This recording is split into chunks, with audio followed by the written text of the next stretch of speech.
गुटखा खाने वाली बहू। यह कहानी पायल नाम की एक लड़की की है जो कि अभी अनमैरिड है और उसके लिए घर में रिश्ते आते रहते हैं। तो आइए सुनते हैं पायल की कहानी। बेटी पायल। ओ पायल बेटा।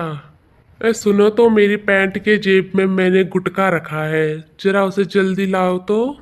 गुटखा का नाम सुनकर पायल जल्दी से अपने पापा के लिए गुटखा लाती है और कहती है, लो पापा, मैं आपके लिए गुटखा लेके आ गई हूँ।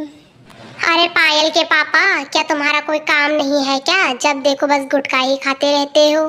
क्या तुम्हें पता नहीं है क्या गुटखा हमारे लिए कितना खतरनाक होता है?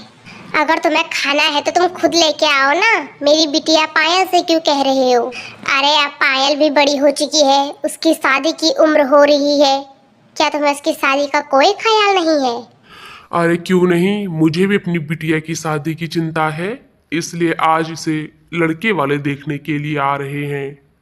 और ऐसे ही अगले दिन पायल बिटिया को लड़के देखने के लिए आते हैं।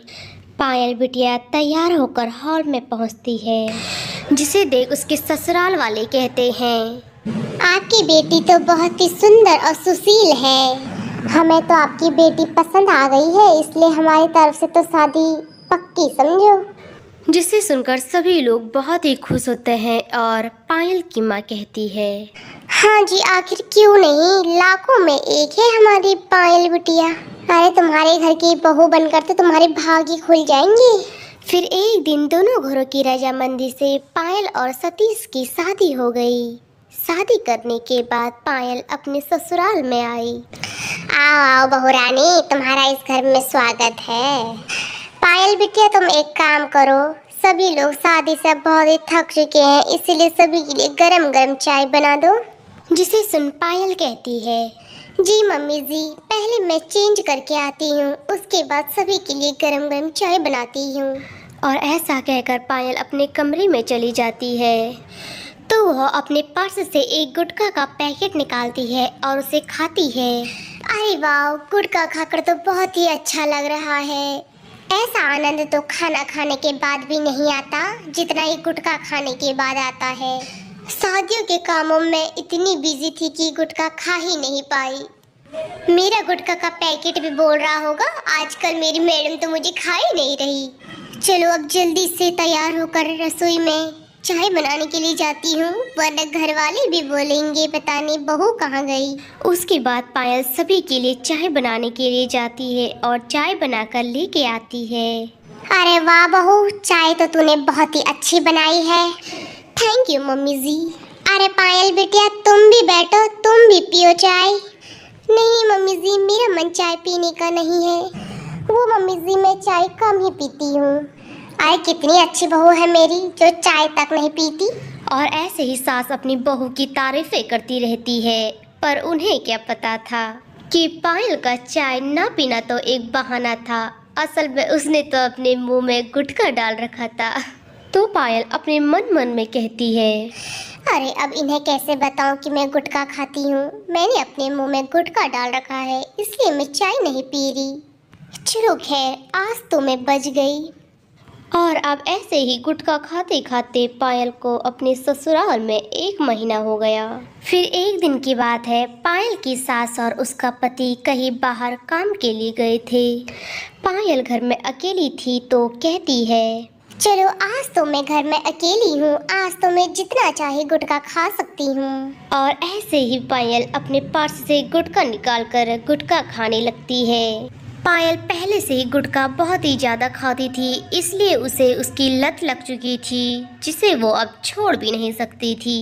तभी अचानक पायल को गुटखा खाता देख उसके पति और सास ने उसे देख लिया।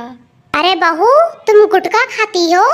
अरे ये कैसी बहू मिली मुझे जो गुटखा खाती है? सास के इतना बोलने पर उसका पति भी उसे कहता है, पायल, तुम गुटखा क्यों खा रही हो? और ये औरतें कब से गुटखा खाने लग गई हैं? क्या है यार सतीश, कहीं पर लिखा है क्या कि औरतें गुटखा नहीं खा सकती? अरे जब आदमी गुटखा खा सकते हैं तो औरतें क्यों नहीं? और वैसे भी मुझे गुटखा बहुत ही अच्छा लगता है, इसलिए मैं तो गुटखा खाऊंगी।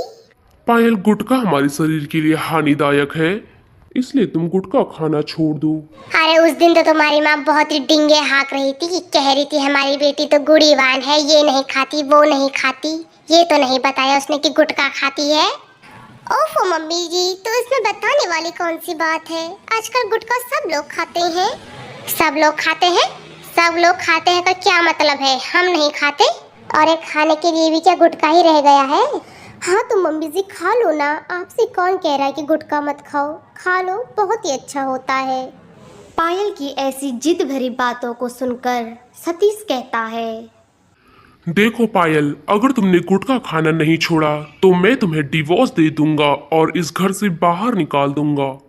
पायल को भी अब डर लग गया कि हमारी शादी टूट जाएगी, तो वो अपने पति सतीश से कहती है, सतीश और सासू माँ मुझे माफ कर दो। अगर इस गुटके की वजह से हमारा रिश्ता खत्म हो रहा है तो मैं इस गुटके को ही छोड़ दूंगी। मैं पूरी कोशिश करूंगी कि मैं इस गुटखा को नहीं खाऊंगी, परंतु सतीश तुम मुझे डिवोर्स मत देना। पायल ने अब ठान लिया था कि वह गुटखा नहीं खाएगी, जिससे कि उसका परिवार भी अब बहुत खुश था।